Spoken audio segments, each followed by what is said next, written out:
Ay, ano yan? Kung siyang namagdanan.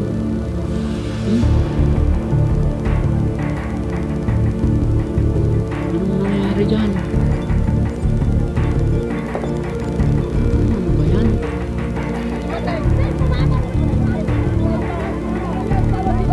Ay, Jiban! Ay, ano ba yan? Ay, wag.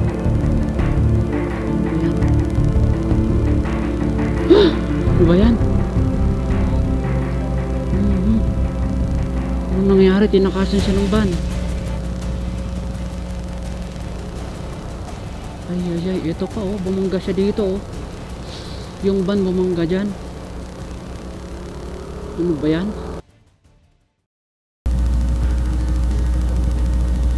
Hello guys, ngayon ay pupunta tayo sa Quirino. Meron tayong pupuntahan socio-cultural competition. Balita ko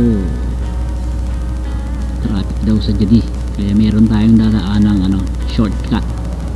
Dadaan tayo sa may Amballo, tapos lulusot sa may Nagsabaran para maiwasan natin yung heavy traffic sa may Akyatan, kasi meron ginagawang daan dun eh. Malalaman natin kung talagang maganda yung shortcut, kasi sabi nila sementado na daw. Meron tayong madadaan ng ibang mga tourist spot. Meron tayong pupuntahang campsite, yun sa may Humming Farm. Kung tayo dadaan, medyo maaga pa naman, kaya tayo sumaglit doon at pasyalan natin yung sikat na Humming Farm. Dito na po tayo sa bypass. Maganda dumaan dito at yan, may malawang yung daan. Hindi ka nadadaan ng Solano proper. Laksak-maw. Salaksakan ka na.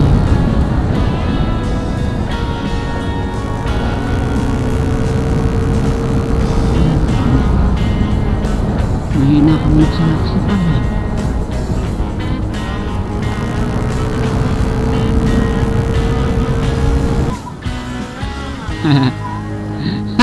Skandaloso yung kanyang preno ha.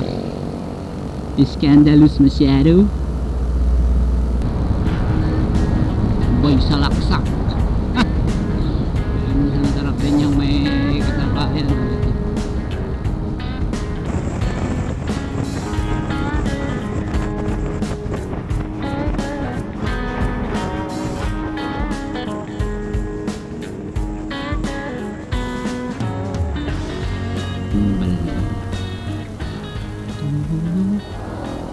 Malayang Bayan, Humming Farm. Yun, ito yung daanan. Humming Farm, Amballo. Try natin dumaan dito guys. Maganda raw dumaan dito eh. Sementado na daw lahat eh ng kalsada rito. Malalaman natin. Sabi ni Paring Onel, shout out sa'yo. Try natin dumaan dito. Kasi ito yung sinasabi ng alternate route. Sementado yung daan, kaso mayroon ng mga bitak-bitak yung kalsada. May linya pa yung kalsada oh. Ibig sabihin established na daan ito. Lulusot daw ito ng lulusot ito ng Nagsabaran sa may taas. Dadaanan natin yung Humming Farm. Kaya ito yung namimiss ko sa sa pagmumotor. Talagang kakaiba rin yung feeling, yung excitement na binibigay sa iyo pag ikaw ay nagmumotor. Ito yung Humming Farm.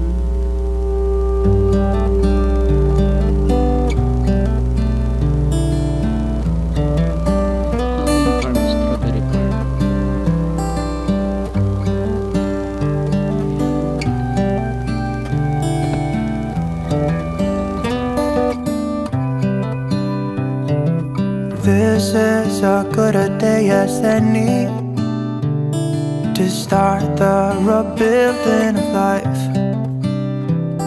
The roads that lay open are many when the old one's gone under the knife. And I can feel the sun on my skin. The gate is far from within.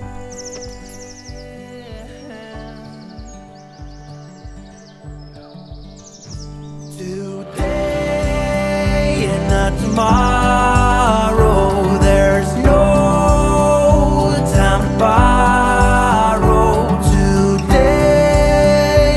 is a good day to live. This morning has a clearer light as any to see the horizon and the far.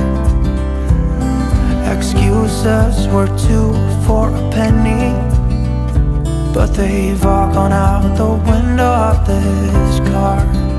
And when I feel the wind on my face, all that ever was is a wreck.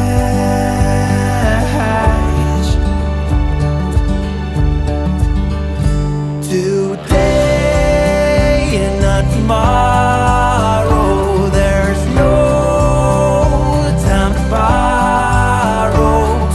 Today, well, something's gotta give. Today is a good day. Today and not tomorrow, there's no time to borrow.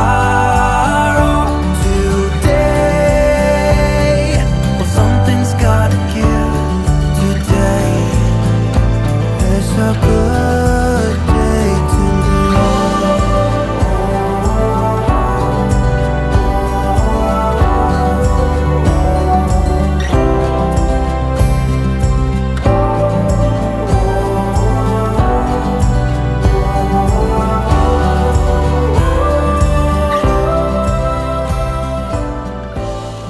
Thank you, Humming Farm. Sarap ng kanila. Sarap yung Humming Farm inasal nila. Grabe. Ay, pauwi naman yata ako.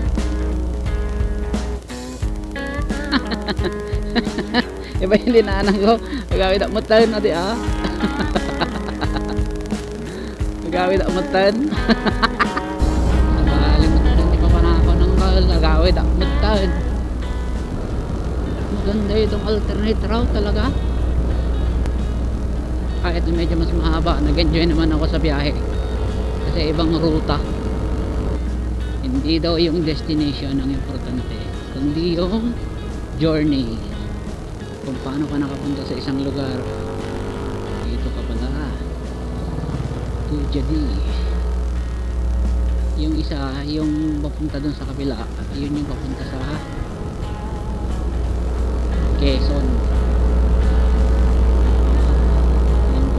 Doon lumusot si Pare Onel. Doon pala siya lumusot. Ganda oh. Magandang magbike dito. Ganda yung daan. Kahit na medyo mas mahaba na siya, at least mag-enjoy ka naman sa ganda ng tanawin dito guys.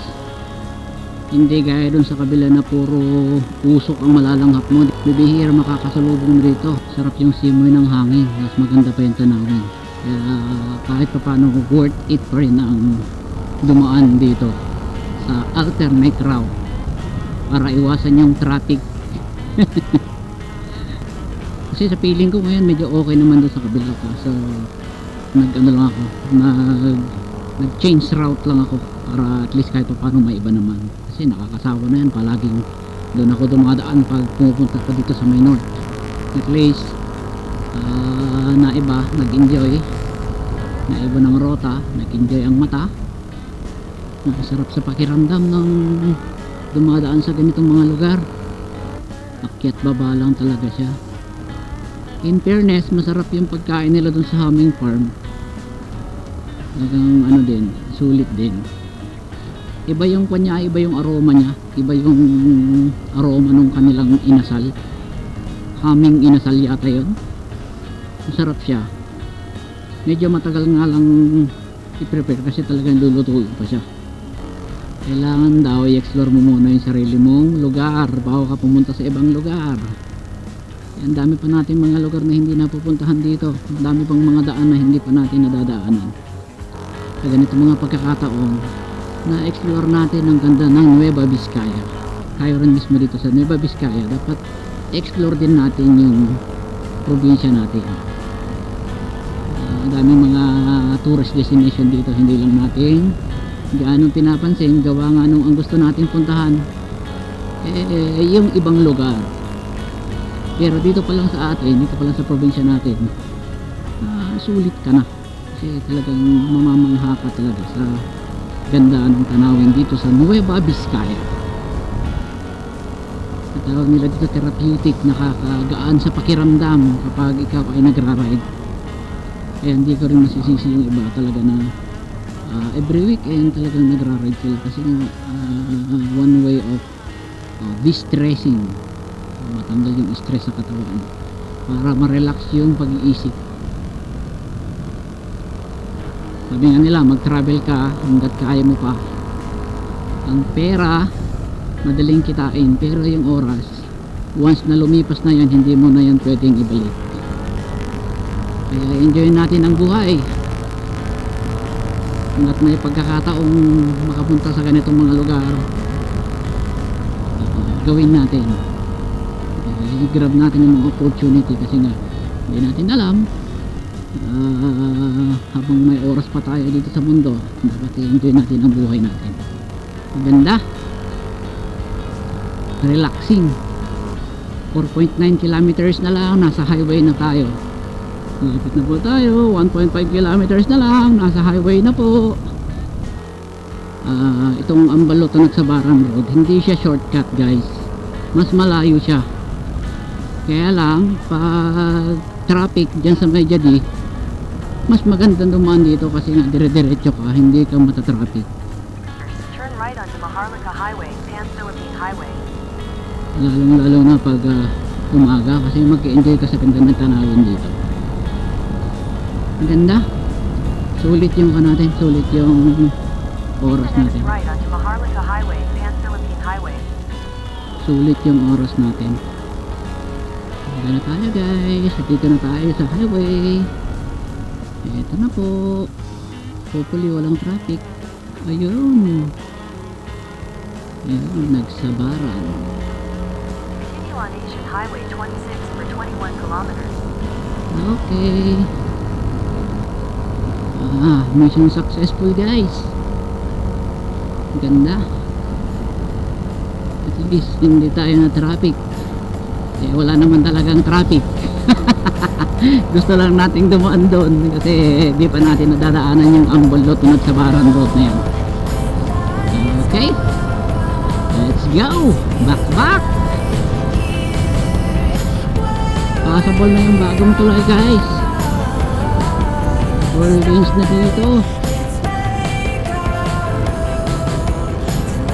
Kayo na. Ganda.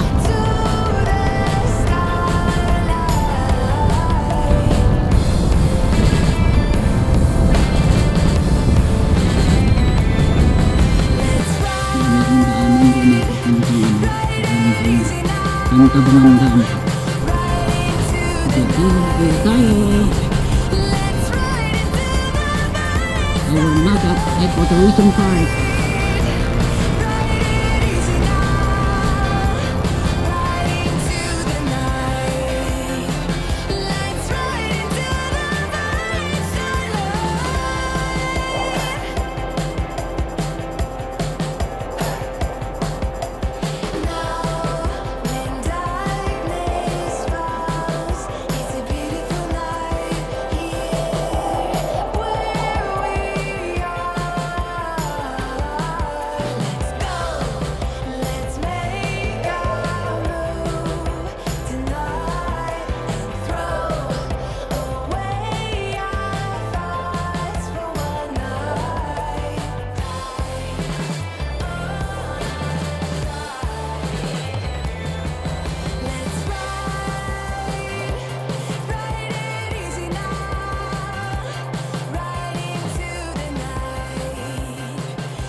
Jiban.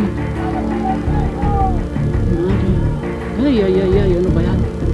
Ay, ay, ay, ay, ay, ay, ay, wag, wag, wag.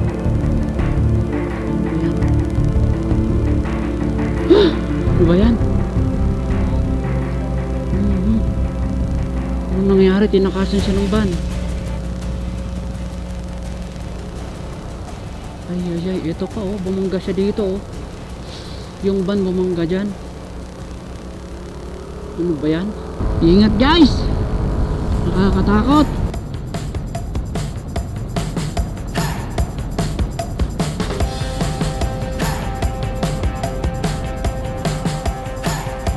Okay, turn right.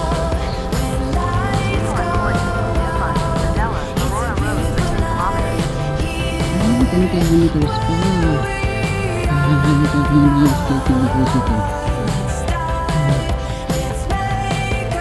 Hindi ko na tayo.